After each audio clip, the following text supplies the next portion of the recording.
ओम नमः सिद्धेभ्यः। ओम नमः सिद्धेभ्यः। ओम नमः सिद्धेभ्यः। मंगलम भगवान वीरो मंगलम गौतमोंगणी मंगलम कुंद कुंदाद्यो जैन धर्मोस्तु मंगलम सर्वमंगल मांगल्यम सर्वकल्याणकारकम प्रधानम सर्वधर्माणां जैनम जयतु शासनम जैनम जयतु शासनम वंदितु सर्वसिद्धि ध्रुवमचल मनोभवं गतिं पत्ये मोक्षामि समय पाहुड मिणमो सुधि केवली भणिदम् नमः समय साराय स्वानुभूत्या चकाशिते चित्सुभावाय भावाय सर्वभावान्तरच्छिदे।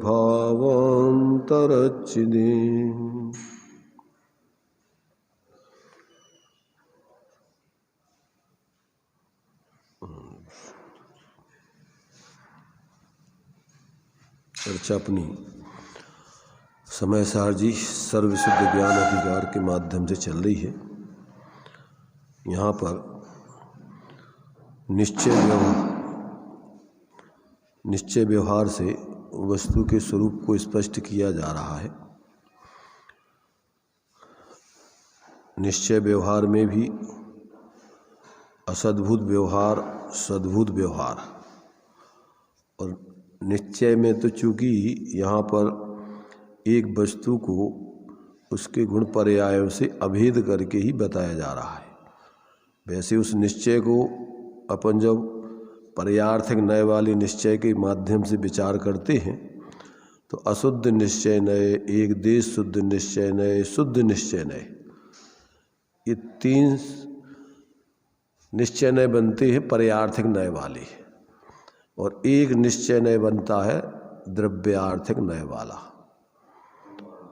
हाँ, परम पारणामिक भाव से वस्तु स्वरूप को देखना एक रूप। तो अब चूँकि यहाँ अपन को मूल में तो अभी व्यवहार यानी असद्भुत व्यवहार, सद्भुत व्यवहार को बता करके फिर उसमें निश्चय में भी अपने लिए चूँकि यहाँ पर अनन्य वस्तु को सिद्ध कर रहे हैं। पहले तो दो वस्तुओं से पृथक एक वस्तु को सिद्ध करना है, तो उसमें तो जो भी पर्याय हैं और जो द्रव्य है उनको एक दूसरे मय अनन्य, वो उससे पृथक नहीं है, तो ऐसा उसको अभेद सिद्ध कर रहा है सामान्य से। और जब विशेष रूप से अपन यानी ये निश्चय नए जो दो प्रकार के अपन को समझना है, एक प्रमाण की दृष्टि से पूरी वस्तु को अभेद देखना, तो पूरी वस्तु को अभेद देखने में अशुद्ध निश्चय नय भी बनता है, एक देश शुद्ध निश्चय नय भी बनता है, शुद्ध निश्चय नय भी बनता है। और जब नए की दृष्टि से विषय को देखते हैं अपन, तो उसमें जो परम शुद्ध निश्चय नय है, उस परम शुद्ध निश्चय नय का विषय तो एक ज्ञायक भाव द्रव्य स्वभाव ही देखा जाता है। पर्यायों में भी गुणों में भी वो अभेद द्रव्य स्वभाव ही देखा जाता है, उसमें भेदों को नहीं देखा जाता है। तो ये जो है परम शुद्ध निश्चय नय का विषय अलग, और यहाँ पर अपने लिए जो एक देश अशुद्ध, एक देश शुद्ध, चूँकि ये तो अभेद दृष्टि को करके अपने लिए प्रमाणात्मक पूरी वस्तु को बताना है। क्या बताना है यहाँ पर? पूरी प्रमाणात्मक वस्तु को। और जब अपने लिए प्रयोजन साधने की बात चलती है तो द्रव्य स्वभाव वाले निश्चय को ऊर्ध्व करके पर्याय में उस द्रव्य स्वभाव को जानना, देखना, उसका अनुभव करके उसकी अभेदता सिद्ध करा करके निर्विकल्पता मोक्ष मार्ग की सिद्धि कराना है। एक तो वस्तु स्वरूप को समझना और एक आत्महित के प्रयोजन की दृष्टि से द्रव्य स्वभाव की ऊर्ध्वता से और अपने पर्याय में ज्ञान श्रद्धान आचरण में उसी का अवलंबन करके अभेद अनुभूति करते हुए परिणमन करना। अब वो साधक के जीवन में क्रम से पर्याय में शुद्धि प्रकट होते हुए चलती है। चारित्र में जितनी जितनी गुणस्थान प्रमाण शुद्धि आती है तो उसमें तो वो परिणति अभेद होकर के अपने स्वरूप का ही अनुभव करती है, उसमें तो कोई विकल्प है नहीं। अब साधक के जीवन में सविकल्प और निर्विकल्प दो दशाएं चलती हैं। तो जब वो अपने स्वरूप के अनुभव के काल में होता है तो बुद्धिपूर्वक तो कोई विचार नहीं है, अबुद्धिपूर्वक अस्थिरता की कसाय चलती है। उतना उतना अल्प बंध उसके लिए जो जितने कर्मों का होता है वो बनता है, घाती आदि कर्मों का। तो ऐसा जो है साधक के जीवन में क्रम क्रम से अपने उस द्रव्य स्वभाव की ऊर्ध्वता से ही उसी की दृष्टि, उसी का ज्ञान, उसी की लीनता करते हुए जब वो गुणस्थान प्रमाण आगे बढ़ता है तो उतनी उतनी निर्विकल्पता उसके जीवन में आती जाती है। और श्रद्धान में और ज्ञान में तो जो है ज्ञान में अनेकांत चलता है और श्रद्धान में बराबर अपनी उस आत्मा की ही अपने रूप प्रतीति बढ़ती है, ये ही मैं हूँ, इसके अलावा मैं कुछ नहीं हूँ। और बाकी ज्ञान की दृष्टि से वो जानता है परिणति में जितनी अशुद्धता आदि चल रही है वो वास्तव में अपनी अभी अस्थिरता जन्य भाव है और उसको भी क्रम क्रम से स्वरूप की स्थिरता करके अभाव किया जाएगा। ऐसा उसके जीवन में बराबर बढ़ता है। और बाकी जितने भी संयोग आदि हैं और संयोग से जो उपचार के कथन हैं उसको समझ करके उन संयोगों को ना तो अपने स्वभाव का कर्ता जानता है ना विभाव का कर्ता जानता है, उनको अपने से भिन्न ही जानता है। निमित्त नैमित्तिक संबंध से विभावों में वो परद्रव्य का अवलंबन क्या है, अवलंबन माने उसका लक्ष्य निमित्त बनता है, चाहे कर्म का उदय हो चाहे नो कर्म का आश्रय हो। क्या बनता है वो, जब भी जीव पर लक्ष्य करता है सम्यक्त हो जाने के बाद अब जितना जितना वो पर का जानपना विचार आदि चलेगा तो वो कसाय पूर्वक ही होगा, पर उसमें भेद विज्ञान बढ़ता है। क्या भेद विज्ञान बढ़ता है कि जो भी कसाय हो रही है वो परद्रव्यों से नहीं हो रही है, तो कैसे हो रही है, अपनी ही अस्थिरता के कारण। और जो परद्रव्यों का जानपना व्यवहार से हो रहा है, परमार्थ से तो वो जानपना अपने ही ज्ञान गुण की जानने रूप परिणति है, उसमें कोई पर आता नहीं, अपन पर में जाते नहीं। तो चूंकि वो छद्मस्त दशा में पर को जानने के भाव का और रागादिक का ऐसा निमित्त नैमित्तिक संबंध है कि जब भी छद्मस्त जीव बुद्धिपूर्वक पर को जानेगा तो कसाय पूर्वक ही जानेगा। इसलिए बीतराग होने के लिए उस पर के जानने की गे लुब्धता का भी निषेध किया जाता है।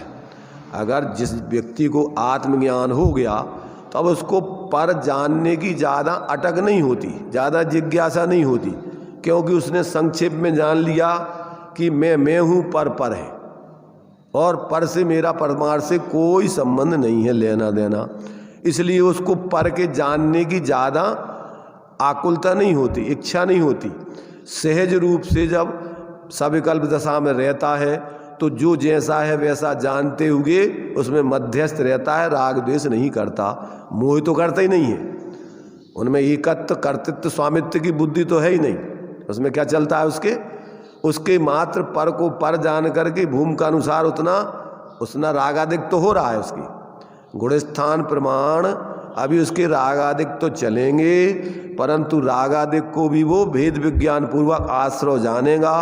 अपना ना तो द्रव्य स्वभाव जानेगा ना पर्याय स्वभाव जानेगा, पर्याय में अपना विभाव जानेगा। क्या जानेगा वो, ना तो द्रव्य स्वभाव जानेगा ना पर्याय स्वभाव जानेगा। पर्याय स्वभाव जानते ना, पर्याय स्वभाव का मतलब पर्याय का स्वाभाविक परिणमन। पर्याय स्वभाव के दो अर्थ होते हैं, पर्याय का भाव वो पर्याय स्वभाव, और एक पर्याय का स्वभाव माने पर्याय का स्वाश्रित परिणमन वो पर्याय स्वभाव, और पर्याय का पराश्रित परिणमन वो पर्याय का विभाव स्वभाव। तो परद्रव्यों को तो वो अपने से पृथक ही जानेगा, चाहे वो बाहर के नो कर्म रूप हो और चाहे कर्म के उदय जन्य हो। कर्म के उदय तो अपन को दिखते नहीं है, कर्म के उदय का और जीव के भावों का, विकारी आदि भावों का निमित्त नैमित्तिक संबंध है। तो आगम के आधार से वो समझता है। क्या समझता है? आगम के आधार से परोक्ष रूप में निर्णय करके समझता है कि जितना अपना अभी राग आदि विकारी परिणाम चल रहा है, इसमें चारित्र मोह कर्म का उदय निमित्त रूप में है और नो कर्मों का आश्रयभूत निमित्त है। परंतु ये चारित्र की विकारी परिणति हो रही है अपनी कमजोरी से, ना तो कर्म का उदय करा रहा है और ना नो कर्म का आश्रय से हो रही है। पर इसमें ऐसे ही निमित्त नैमित्तिक संबंध है कि जब भी जीव की विकारी परिणति होती है तो उसमें नियम से कर्म का उदय होता ही होता है और नो कर्मों का आश्रय भी बाहर में होते ही, लक्ष्य करके उसका कोई ना कोई अवलंबन करेगा ही करेगा। तो ऐसा ज्ञानियों के सम्यक ज्ञान में अपना द्रव्य स्वभाव, अपना पर्याय का स्वाश्रित परिणमन रूप स्वभाव, आंशिक स्वभाव, आंशिक विभाव और परद्रव्य और उनके भाव, उनकी गुण पर्याय, जो जैसा है उसको वैसा जानता है। तो परद्रव्य गुण पर्यायों में अहंकार ममकार बुद्धि उसकी नहीं होती। ये मैं और ये मेरे हैं ऐसा उसको अंदर में ज्ञान में भाषित नहीं होता। उसमें एकत्व पूर्वक का ममत्व नहीं होता। अस्थिरता जन्य रागादिक तो होते हैं, परंतु उसमें एकत्व कर्तृत्व स्वामित्व परमार्थ से नहीं जानता। वो व्यवहार में वो जहाँ रह रहा है वहाँ अपन को जो संयोग आदि व्यवहार से अपने कहे जाते हैं उनको वो व्यवहार से अपने जानेगा। अगर नहीं जानेगा तो लोक व्यवस्था नहीं बनेगी। उस भूमिका में वो लोक व्यवहार का उल्लंघन नहीं करता है। सम्यक दृष्टि के जीवन में लोक विरुद्ध, राज्य विरुद्ध, धर्म विरुद्ध कार्य नहीं होते, क्योंकि ये कार्य होते हैं अनंतानमंदी की स्थिति में, तीव्रता में, मंदता में भी नहीं होते। अनंतानमंदी की तीव्रता में ये कार्य होते हैं। कौन से? लोक विरुद्ध, राज्य विरुद्ध, धर्म विरुद्ध। तो ये कार्य तो सम्यक अविरत सम्यक दृष्टि के भी नहीं होते। तो ऐसा उसके जीवन में बराबर ऐसी विवेक पूर्वक की प्रवृत्ति जीवन में चलती है।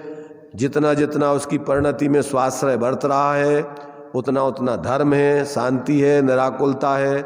जितना जितना परिणति में अभी पराश्रय है चारित्र में, उतनी उतनी आकुलता है, दुख है। अब उस दुख को दूर करने के लिए वो निरंतर जागृत रह करके क्या करता है?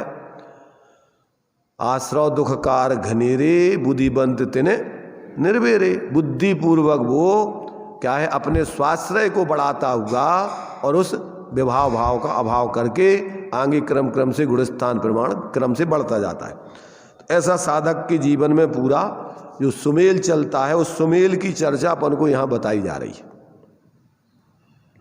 साधक के जीवन में कोई भ्रम नहीं होता है, समझ रहे ना?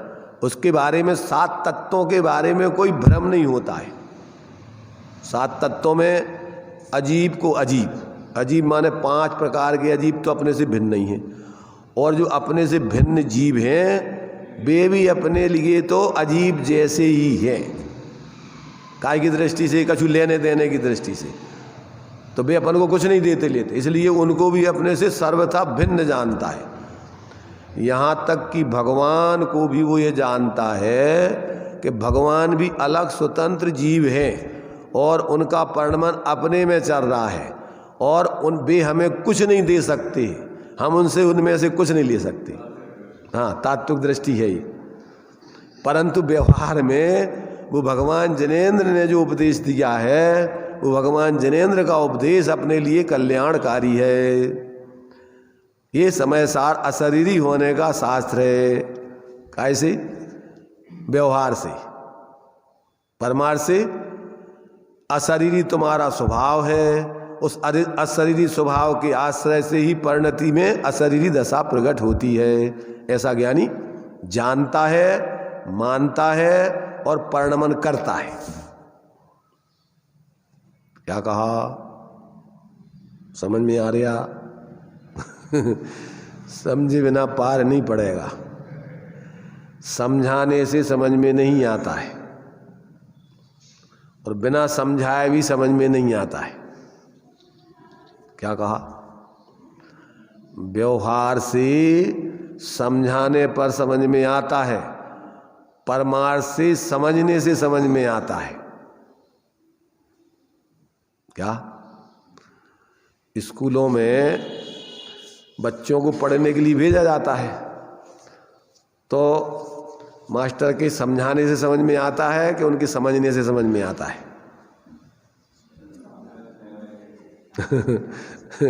उपचार की अपेक्षा क्या है कि उनके समझाने से समझ में आता है। और परमार्थ से एक वस्तु तात्विक दृष्टि से विचार करो तो अपनी ही समझ से ही अपनी समझ में आता है, क्योंकि उनका ज्ञान हमारे में नहीं आ सकता है। वे अपना ज्ञान हमें नहीं दे सकते, और इसलिए तो दिया है कि यस्य नास्ति स्वयं प्रज्ञा शास्त्रम तस्य करोति किम, गुरु किम करोति किम, देव किम करोति किम, लोचनाभ्याम विहीनस्य दर्पणा किम करिष्यति। क्या अर्थ हुआ? दर्पण अपना चेहरा किसको दिखाता है? जिसकी खुद की आंखें हो देखने के लिए दर्पण में, तो वो उसको दिखाता है। और जिसकी आंखें नहीं है, अंधे को वो दर्पण चेहरा दिखा सकता है कि नहीं? अंधे को अंधे का चेहरा दर्पण में झलक रहा है कि नहीं? पर उसको दिखता है कि नहीं? ऐसे ही वस्तु का स्वरूप तो जनवाणी में निरूपित है। गुरु बताते हैं शास्त्र देव के दिव्य ध्वनि में खिड़ता है, परंतु समझ में किसकी आता है? जो स्वयं अपने विवेक से समझ करके भेद विज्ञान करता है उसकी समझ में आता है, अन्यथा नहीं समझ में आता। सीधी सीधी बात है। निश्चय व्यवहार का झगड़ा नहीं है, निश्चय व्यवहार का संधि है। निश्चय व्यवहार वस्तु स्वरूप को समझने के लिए है, लड़ने के लिए नहीं है। और जो लोग डंडा लेकर के निश्चय व्यवहार की पार्टी बना लेते हैं उनकी तो यहीं दुर्गति होती है, और आगे तो दुर्गति में जाएंगे। जो आपस में कसाय करते रहते हैं, कसाय का फल तो अच्छा, धर्म में कसाय का तो काम ही नहीं है, लड़ने झगड़ने का तो काम ही नहीं है।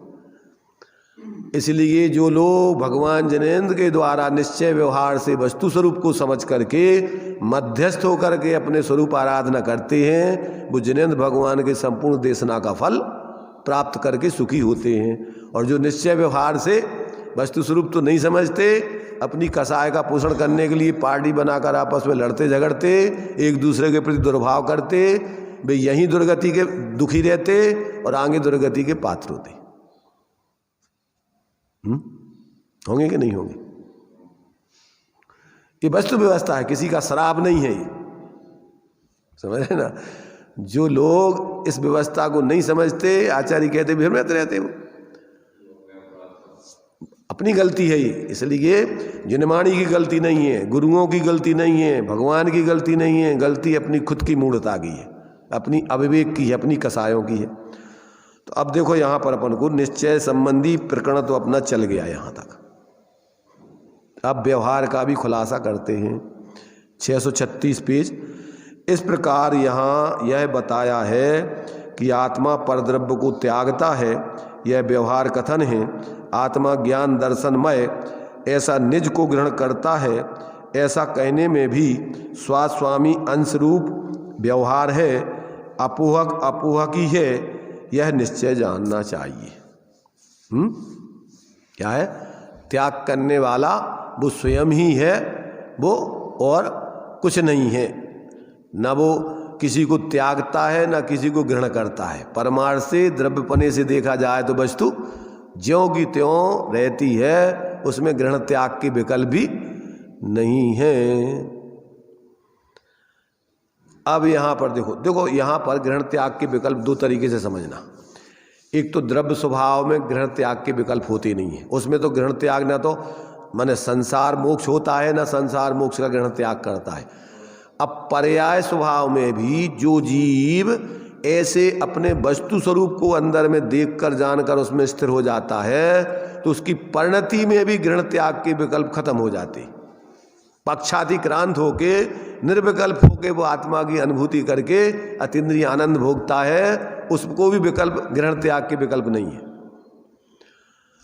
न पर को त्यागने के विकल्प है, न रागादिक को त्यागने के विकल्प है, न स्वरूप को ग्रहण, क्योंकि उसमें तो अभेद दृष्टि से स्वरूप का अनुभव बढ़ता रहा है। ऐसा जो है साधक की परिणति में भी ग्रहण त्याग के विकल्पों से रहितपना बढ़ता है। तो ये प्रक्रिया जो है अपन को यहाँ पर अनेक अनेक दृष्टिकोणों से आचार्य देव ज्ञान, दर्शन, चारित्र, श्रद्धा आदि गुणों पर यहाँ समझा करके स्पष्ट कर रहे हैं। अब देखिए, अब व्यवहार का विवेचन किया जाता है। जिस प्रकार श्वेत गुण से परिपूर्ण स्वभाव वाली यही कलई, कौन कलई? जो अभी तक चर्चा चलती आई है, स्वयं दीवार आदि परद्रव्य के स्वभाव रूप परिणमित ना होती हुई, वो कलई क्या करती है? अपने श्वेत गुण से परिपूर्ण रहती है, भरी हुई रहती है, और दीवाल आदि रूप परिणमित नहीं होती है, और दीवाल आदि को भी अपने रूप परिणमित नहीं करती है, कराती है। क्या कहा? ना तो दीवाल आदि रूप स्वयं परिणमित होती है, और क्या करती है वो? न दीवार आदि परद्रव्य को अपने स्वभाव रूप परिणमित न कराती हुई दीवार आदि परद्रव्य जिसको निमित्त हैं, ऐसे अपने श्वेत गुण से परिपूर्ण स्वभाव के परिणमन द्वारा उत्पन्न होती हुई कलई जिसको निमित्त है, ऐसे अपने दीवार आदि के स्वभाव के परिणाम द्वारा उत्पन्न होते हुए दीवार आदि परद्रव्य को अपने कलई के स्वभाव से श्वेत करती है, ऐसा व्यवहार किया जाता है। ये तो दृष्टांत है। इसी प्रकार ज्ञान गुण से परिपूर्ण स्वभाव वाला चेतयिता भी स्वयं पुद्गल आदि परद्रव्य के स्वभाव रूप परिणमित ना होता हुआ और पुद्गल आदि परद्रव्य को अपने स्वभाव रूप परिणमित न कराता हुआ पुद्गल आदि परद्रव्य जिसमें निमित्त हैं, ऐसे अपने ज्ञान गुण से परिपूर्ण स्वभाव के परिणाम द्वारा उत्पन्न होता हुआ चेतयिता जिसको निमित्त है, ऐसे अपने पुद्गल आदि के स्वभाव के परिणाम द्वारा उत्पन्न होते हुए पुद्गल आदि परद्रव्य को अपने चेतयिता के स्वभाव से जानता है, ऐसा व्यवहार किया जाता है। क्या समझ में आया? देखो, उसको अपन समझो, पूरी प्रक्रिया समझो कि वो कलई जो है वो अपने गुण से परिपूर्ण रहती है, अपने गुणों को कभी नहीं छोड़ती। वो पुद्गल है तो पुद्गल अपने स्पर्श रस गंध वर्ण को द्रव्याश्रय निर्गुणा गुणा, वो अपने द्रव्य के आश्रय थे, उसके पूरे गुण रहते हैं। और उसकी जो उस गुणों की जो पूर्ण रूपेण परिणमन होता है, जितना भी परिणमन होता है त्रिकालवर्ती, वो अपने गुणमय ही रहता है, वो अन्य रूप नहीं होता कभी। अब यहाँ पर अपन को जैसे वो कलई जब अपन डिगली के रूप में रखें तब तो वो दीवार पर नहीं पुतेगी। क्या होगा? वो डिगली के रूप में रखेंगे तो दीवार पर नहीं पोती जा सकती है। अब उसका जो सफ़ेदी गुण है, जब उसको अपन क्या कर देते हैं, पानी में घोर देते हैं, तब वो कलई उस पानी के साथ में उस दीवार पर पुत जाती है। परंतु उस अवस्था में भी, जिस समय वो डिगली अवस्था में थी, उस समय तो वो दीवार से भिन्न थी, उसको तो दूसरों को समझाने की जरूरत है नहीं। पर जिस समय वो दीवार पर पुत गई है, उस समय वो कलई अपने श्वेत गुण से परिपूर्ण और अपनी वो दीवार के निमित्त से हुई उसकी जो पूरी फैली हुई अवस्था है, उस अपनी अवस्था में व्याप कर दीवाल को अपने रूप नहीं करती, अपन दीवाल रूप नहीं होती, फिर भी व्यवहार से दीवाल को सफेद करती है।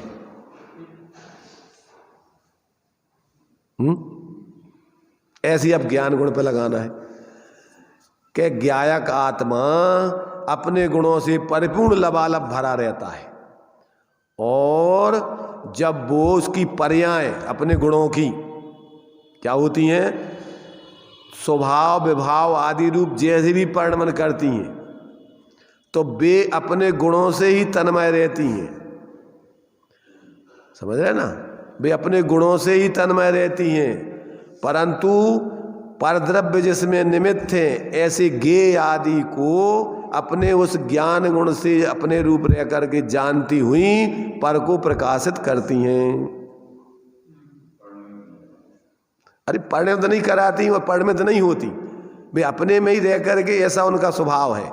जैसे उस कलई का स्वभाव है कि जब उसको पतला बना दें तो वो दीवार पर पुत जाती है, परंतु दीवार पर पुत जाने पर भी वो क्या करती है, वो अपने गुण पर्यायों को दीवाल रूप नहीं करती, और दीवाल और दीवाल के गुण पर्यायों को अपने रूप नहीं करती, पर व्यवहार से वो दीवाल को सफेद करती है। ऐसे ही आत्मा अपने ज्ञान दर्शन आदि गुणों से परद्रव्यों को जानता देखता है।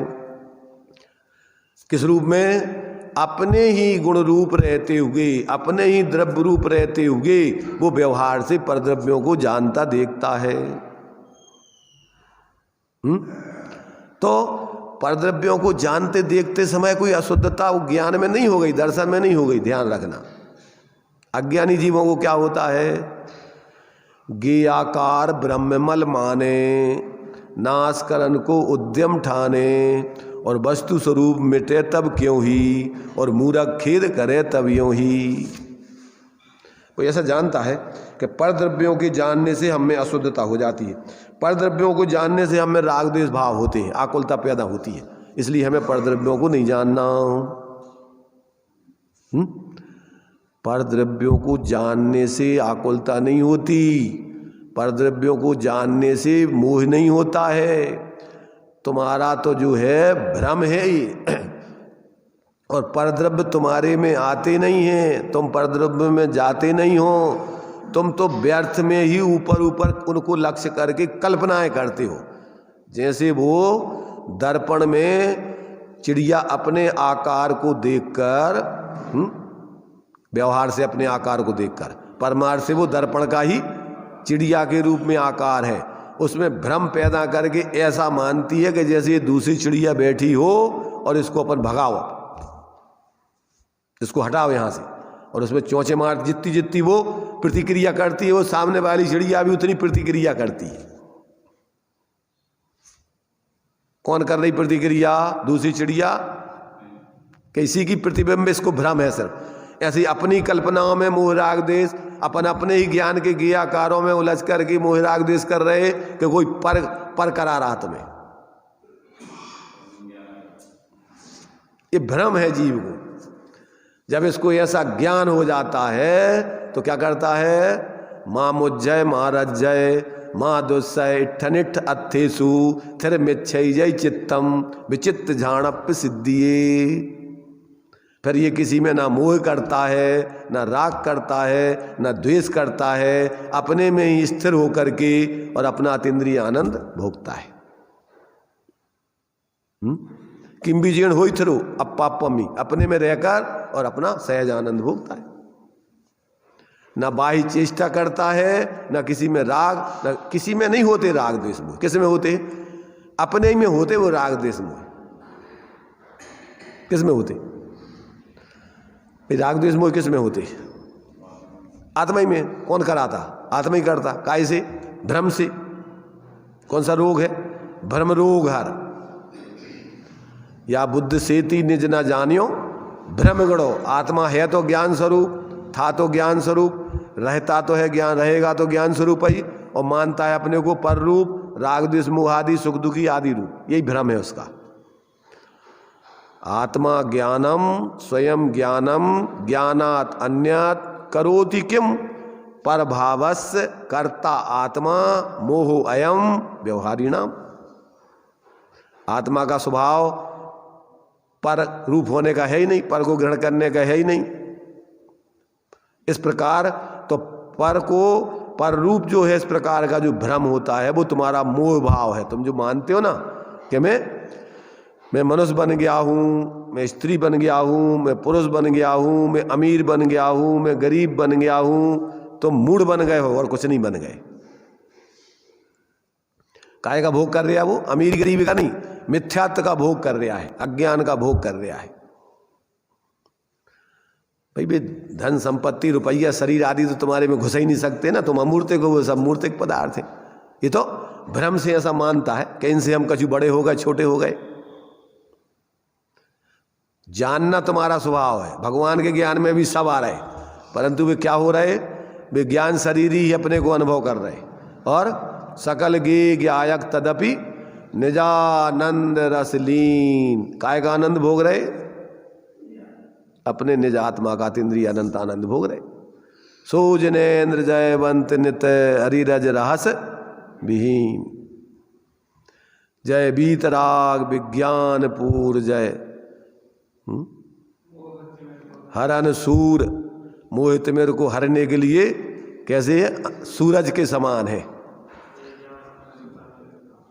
तो अब जो है ये देखो, वे इस प्रकार से जो भगवान भगवत्ता उनकी प्रकट हुई है, अपनी मूर्खता छोड़ के विवेक जागृत करके और सहज ज्ञाता दृष्टा रह करके, और उनकी मोह राग द्वेष की वृत्ति का अभाव हुआ है। क्या मोह राग द्वेष तुम्हें कोई दूसरा नहीं करा रहा है? कौन करा रहा है? तुम्हारा ये अज्ञान। दुख का कारण तुझे तेरा अज्ञान है, और सुख का कारण तुझे तेरा ही ज्ञान है। ज्ञान समान न आन जगत में सुख को कारण। तो भेद विज्ञानतः सिद्धा, जब से जीव को ऐसा अपना और पर का भेद विज्ञान हो जाता है, तब से जीव संसार का पात नहीं रह करके सिद्ध दशा को क्रम से पाता है। चलो इतना सा थोड़ा पढ़ लो तुम, इससे आगे का ये यहाँ से ये पढ़ना चेतयिता का व्यवहार, ये दूसरा, और ज्ञान गुण का व्यवहार कहा, अब आगे का दर्शन गुण का।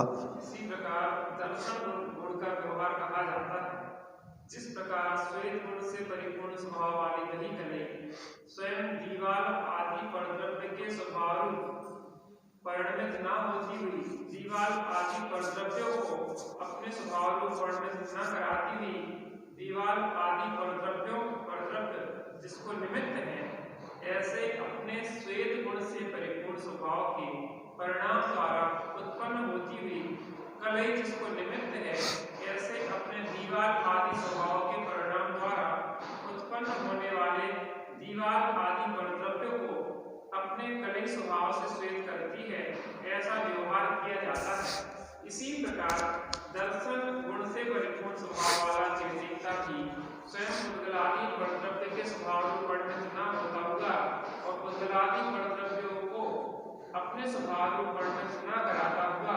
पुद्गलादि परद्रव्य जिसको निमित्त है, ऐसे अपने दर्शन गुण से परिपूर्ण स्वभाव के परिणाम द्वारा उत्पन्न होता हुआ चेतयिता जिसको निमित्त है, ऐसे अपने पुद्गलादि के स्वभाव के परिणाम द्वारा उत्पन्न होते हुए पुद्गलादि परद्रव्य को अपने चेतयिता के स्वभाव से देखता है अथवा श्रद्धा करता है, ऐसा व्यवहार किया जाता है। सब पे वही लगाना, एक सही, बिल्कुल उसमें कोई अंतर नहीं है। इसी प्रकार आगे पढ़ो। और जिस प्रकार ज्ञान दर्शन गुण का व्यवहार कहा है, इसी प्रकार चारित्र गुण का व्यवहार कहा जाता है। जैसे श्वेत गुण से परिपूर्ण स्वभाव वाली दही कलई स्वयं दीवार आदि परद्रव्य के स्वभाव रूप परिणत न होती हुई, और दीवार आदि परद्रव्य को अपने स्वभाव रूप परिणत न कराती हुई, दीवार आदि परद्रव्य जिसको निमित्त है, ऐसे अपने श्वेत गुण से परिपूर्ण स्वभाव के परिणाम द्वारा उत्पन्न होती हुई कलई जिसको निमित्त है, ऐसे अपने दीवार आदि के स्वभाव के परिणाम द्वारा उत्पन्न होते हुए दीवार आदि परद्रव्य को अपने कलई के स्वभाव से श्वेत करती है, ऐसा व्यवहार किया जाता है। दृष्टांत, अब उस पर सिद्धांत। इसी प्रकार जिसका ज्ञान दर्शन गुण से परिपूर्ण पर के अपोहन स्वरूप स्वभाव है, पर का त्याग स्वभाव है, किसका? भाई ये तो कलई का दिया, जैसे कि जैसे कलई अपने श्वेत गुण से परिपूर्ण रहते हुए पर के त्याग स्वभाव वाला उसका स्वभाव है। प्रत्येक द्रव्य पर के त्याग स्वभाव वाले स्वभाव वाला है। कोई पर, हाँ, पर के गुणों के या पर द्रव्य के त्याग स्वभाव वाला स्वभाव प्रत्येक द्रव्य का है। कोई द्रव्य किसी पर द्रव्य को कभी ग्रहण नहीं करता, कभी ग्रहण नहीं किया, ग्रहण नहीं कर सकता है, व्यवस्था नहीं है। जितने लोक में द्रव्य है वे कब से हैं, कब तक रहेंगे अनंत काल तक। तो वे काय के बल पर रहेंगे, अपने ही अस्थि नास्ति पने का सामर्थ्य उनमें है, धर्म है। प्रत्येक वस्तु में कौन से धर्म है? त्यागोपादान शून्यत्व पना का धर्म है और अस्थि और नास्ति पने का धर्म भी है। तो क्या मतलब? अपने स्वचतुष्टय की अस्थि और पर चतुष्टय की नास्ति। सदा काल प्रत्येक वस्तु में ऐसी सामर्थ्य विद्यमान है। तो अपने में आज तक कोई एक परमाणु किसी वस्तु में आया नहीं और अपना कोई भी किसी प्रकार का कोई द्रव्य गुण स्वभाव पर्याय स्वभाव प्रदेश धर्म कुछ भी पर में गया नहीं। अब ऐसा जिसको समझ में आ जाता है तो क्या है? निज को निज पर को पर जान, फिर दुख का कारण क्या रह गया? दुख का कारण तो तुम्हारी मूर्खता है सर। इसलिए जहाँ जीव को ऐसा दो टूक निर्णय हो जाता है वहाँ ज्ञाता बन के आनंद से जीता है। लड़ना झगड़ना उलझना उसका फिर काम खत्म।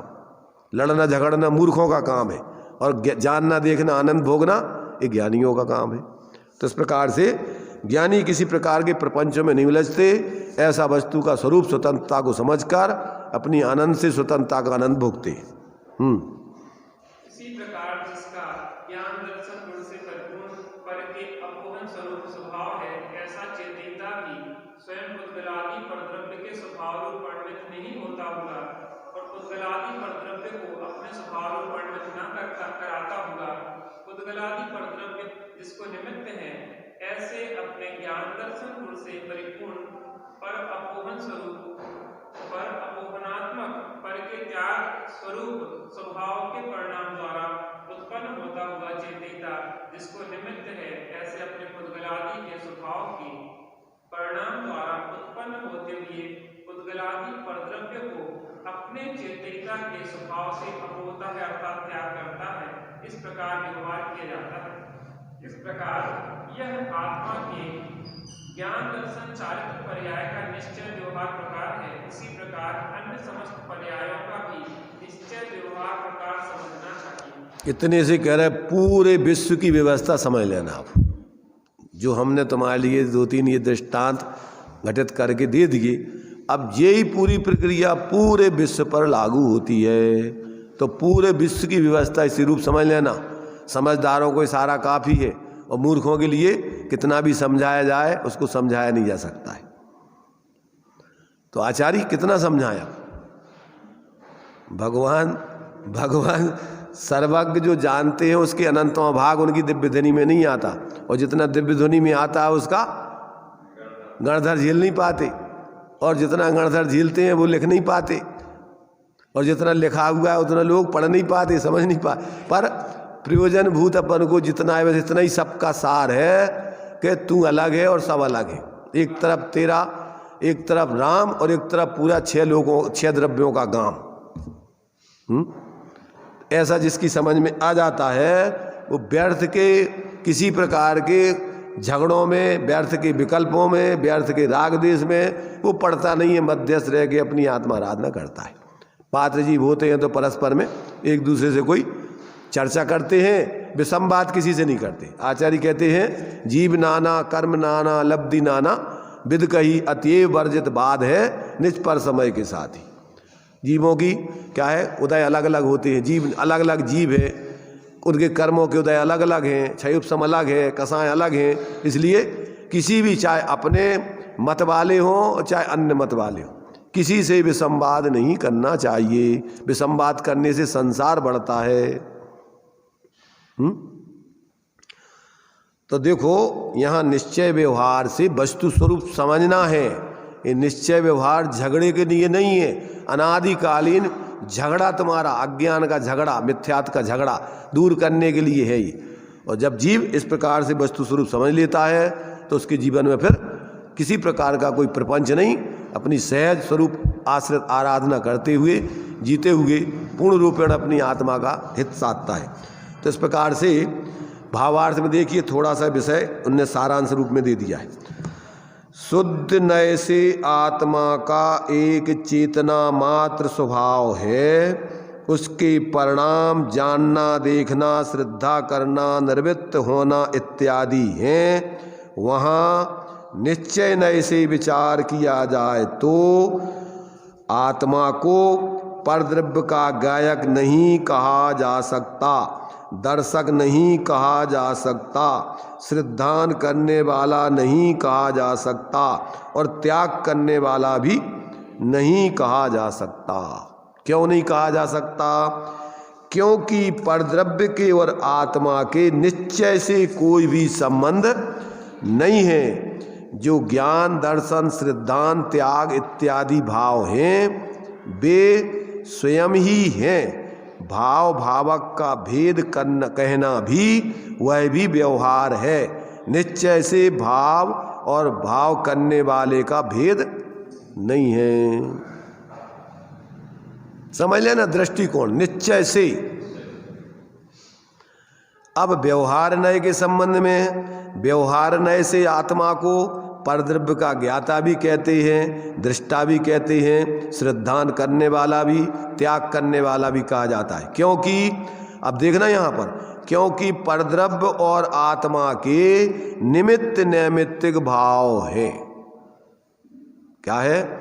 जब तक ये निमित्त नैमित्तिक भाव है तब तक उस व्यवहार का विवेक रख करके अपनी परिणामों की शुद्धि के लिए व्यवहार से परद्रव्य आदि का भी त्याग आदि करने का उपदेश दिया है।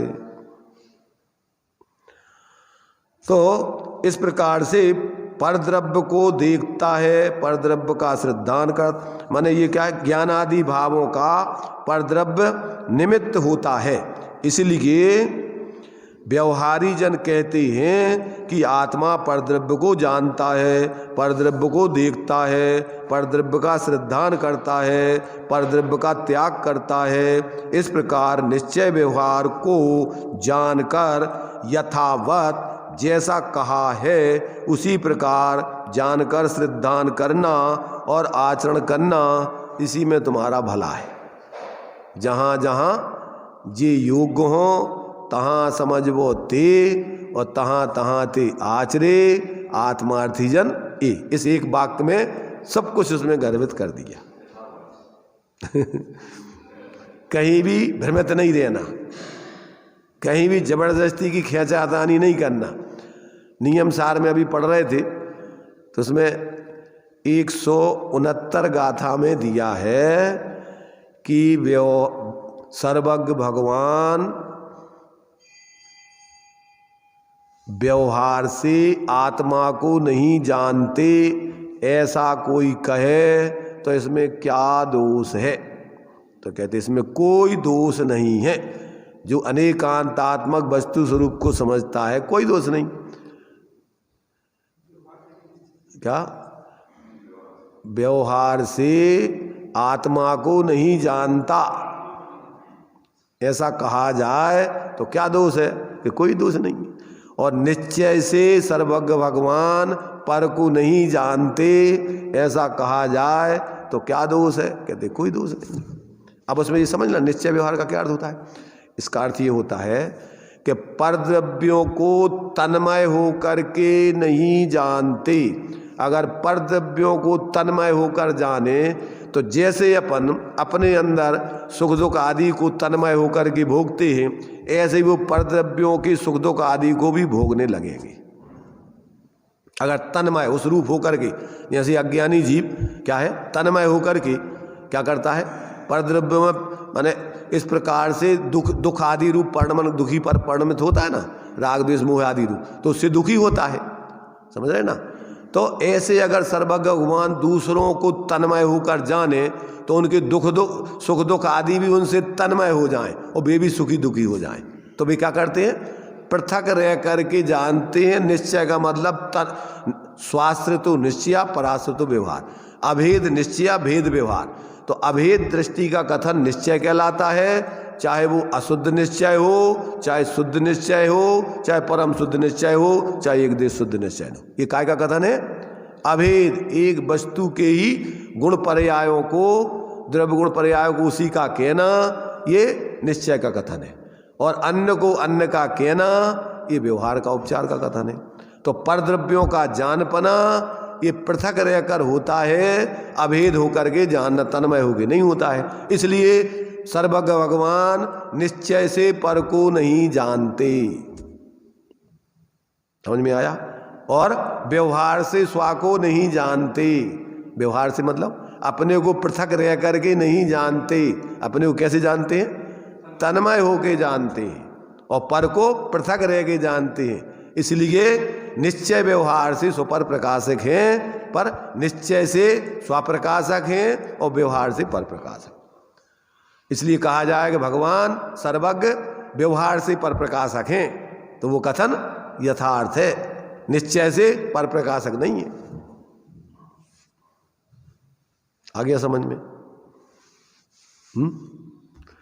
समझना जल्दी नहीं आएगा समझ में थोड़ा अभी, क्योंकि आदत को टेप पड़ी हुई है ना, तो खुद ही आदत पड़ने में बहुत जल्दी तम्बाकू नहीं छोड़ सकत, बहुत जल्दी गलत आचरण नहीं छोड़ सकत, देर लगती है थोड़ा कि नहीं भैया इकट्ठो नहीं, थोड़ा हमें अबे थोड़ी छूट दो। थोड़ी भोजन के बाद तो एक सुट्टा लगाना ही पड़ा था, एक बार फक्की लेना ही पड़ा था। और चलो तम्बाकू नहीं खाएंगे तो कछु और भी आदत तो पड़ी है ना कछु खाने की। तो अपन बोला ना चोर चोरी से जाए पर हेरा फेरी से नहीं जाए, तो खिलाने कछु तो चाहने, विकल्प करवे खिलाने, खावे खिलाने। क्यों कि आदत पड़ी है उसको चबाने की, बकरा बकरिया जैसे कछु ना कछु खात रहो।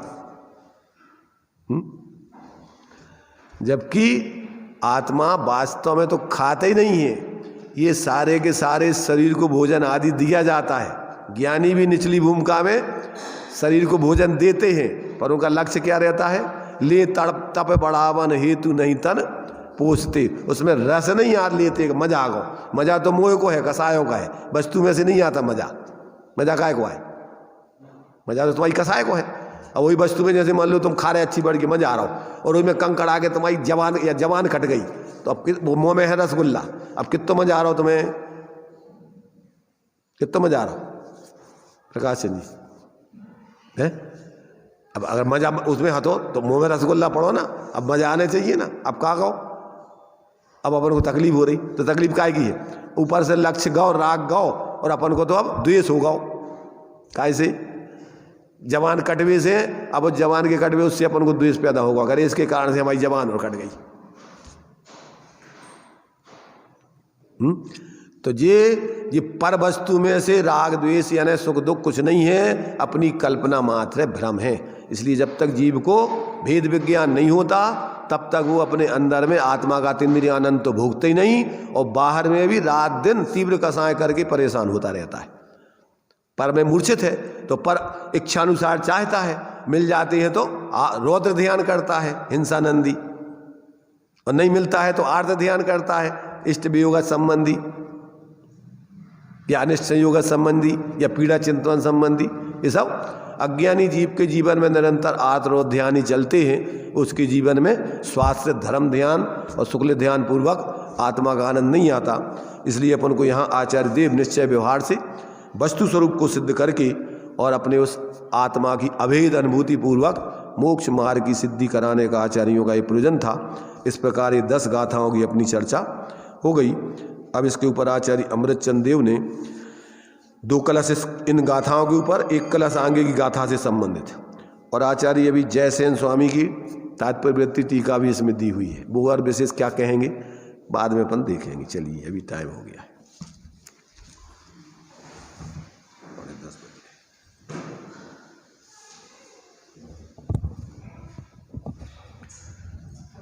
व्यवहार निश्चय्या प्रबुद्ध तत्वेन भवति मध्यस्था प्राप्नोति देशनायाम सा फलम अविकलम शिष्य। निश्चय व्यवहार के माध्यम से वस्तु स्वरूप को जान के जो मध्यस्थ अर्थात स्वरूप में स्थित हो जाता है, वही जिनेन्द्र देव की संपूर्ण देशना को प्राप्त करता है। यहाँ पे बहुत सुंदर चर्चा सेटिका की गाथाएं प्रसिद्ध हैं जनागम में समय सार की, और इसके माध्यम से व्यवहार और निश्चय पक्ष दोनों बताए हैं कि आत्मा व्यवहार से परद्रव्यों को जानता है, देखता है, त्यागता है, श्रद्धाता है, लेकिन निश्चय से आत्मा अपने को ही जानता, देखता है, श्रद्धाता है। ऐसे वस्तु स्वरूप को समझ के पर से दृष्टि हटा के अपने आत्म सन्मुख होकर हम आत्मानुभूति को प्राप्त करें, सुखी हों, ऐसी मंगलमय भावना से। सापेक्ष अमृत जिन बचन निरपेक्ष सत चैतन्य घन दरसा रहे कलिकाल में अनुभव तीर्थंकरों के विरह में यदि न रहे जिन बचन तो स्वपरहित कैसे करें इस जगत में फिर भव्य जन। अज्ञान बस भ्रमते रहें पशुबत सदा ही दुख सहें। धनी धन्य हैं वे जीव जो जिन बचन सुन निज हित करें।